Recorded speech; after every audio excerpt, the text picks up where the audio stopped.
Hi, Brad Wright here from singlemalt.com.au, and this month we're reviewing the Glen Scotia 2008 vintage Ruby Port finish.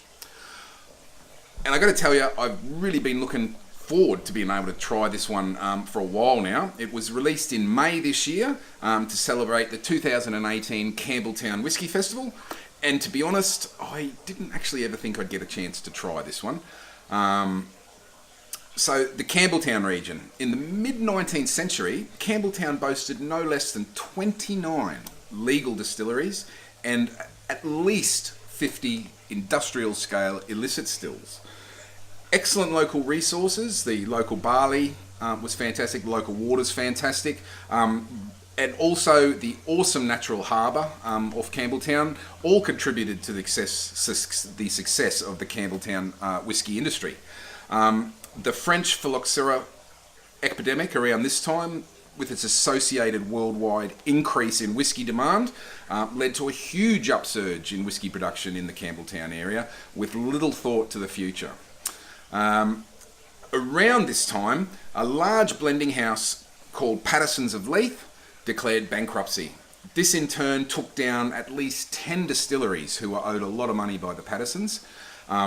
Huge stockpiles of whisky, low investor confidence after Patterson's of Leith bit the dust, and the rise of the Speyside region all saw Campbelltown hit hard around this time. The First World War then came along, and that destroyed many of the international markets for whisky, and also caused a huge decline in the availability of barley for distilling, which kicked an already crumbling Campbelltown right in the ghoulies. The emerging temperance movement, along with some particularly nasty rumours about the quality of Campbelltown whisky, thought spread by Speyside distillers, was the final nail in the coffin for the Campbelltown region as a whisky powerhouse. The Campbelltown region these days consists of only 3 working distilleries: Glen Scotia, Springbank and Glengyle. In fact, it is only thanks to the pride in the Campbelltown whisky industry felt by Hedley Wright, who owns Springbank and actually is a descendant of the original owner of Springbank, that Campbelltown is still considered a separate whisky region.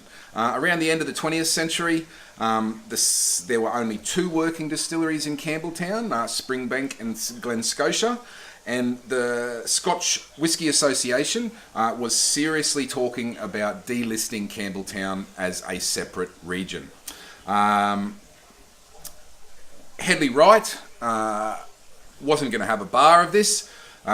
He was mortified by the thought of Campbelltown being delisted as a region. So he bought the Glengyle distillery, at that stage in mothballs. He refurbished it, and in 2004 it started producing again, which brought the total number of distilleries in the Campbelltown region back to 3, which equaled the number in the lowland region, and hence satisfied the Scotch Whisky Association that Campbelltown could continue as a distinct whisky region. The Glen Scotia distillery itself was constructed in 1832, and in 1924 was sold to Duncan McCallum.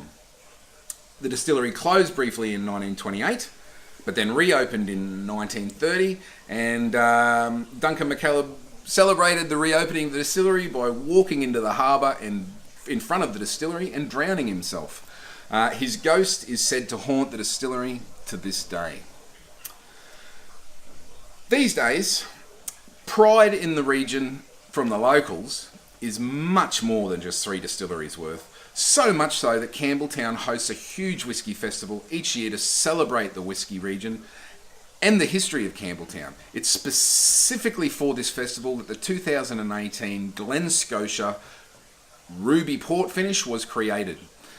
This was to be sold exclusively at the festival, and to be quite honest, we're really not sure how exactly we came to acquire some. But we're super happy, obviously. We're super happy that we did, because I personally have been dying to try this. Okay, the Ruby Port finish was distilled in 2008 and aged in first fill bourbon casks for 9.5 years before spending its final 6 months aging in Ruby Port casks. It's then bottled at cask strength.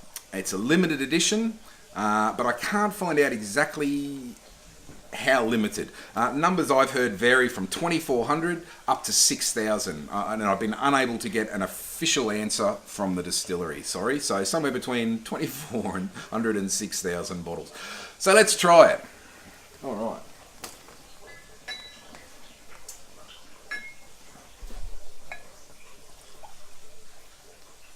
Alright, so as we know, it's a cask strength whiskey.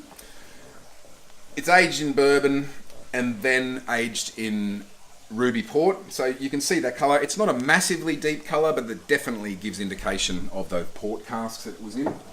It's a cask strength, as I mentioned, 57.8%.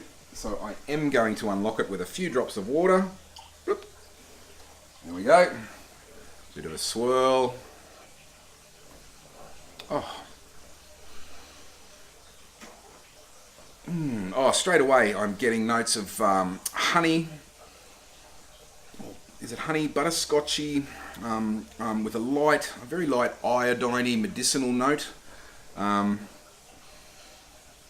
nose, it definitely on the nose you can tell it's got a high alcohol content, but it's not doing that in a rough way, if that makes sense.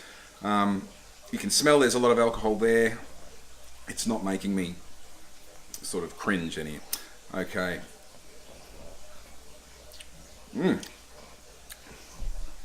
Oh, instantly. It's warming, but not too much from that alcohol, and it's very sweet at first, but that sweetness dissipates very quickly into a saltiness. That sweetness, I think the flavours of red fruit come through.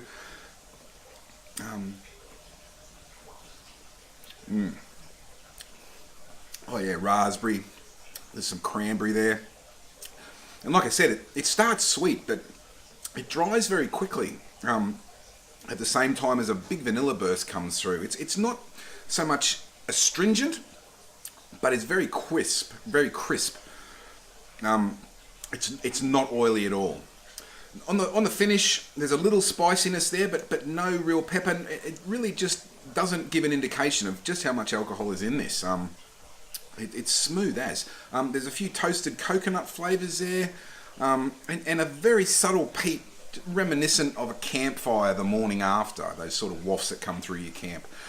Overall, it's a great balance of sweet and savoury, and smoke and fruit. The peat flavour is quite subtle. It's not massive. I was surprised. It's not a huge peatiness, but just enough to sort of offset the sweetness, that initial sweetness, and it's really quite delightful. It's not a confronting amount of peatiness, don't get me wrong, but there is just enough there just to let you know it's there.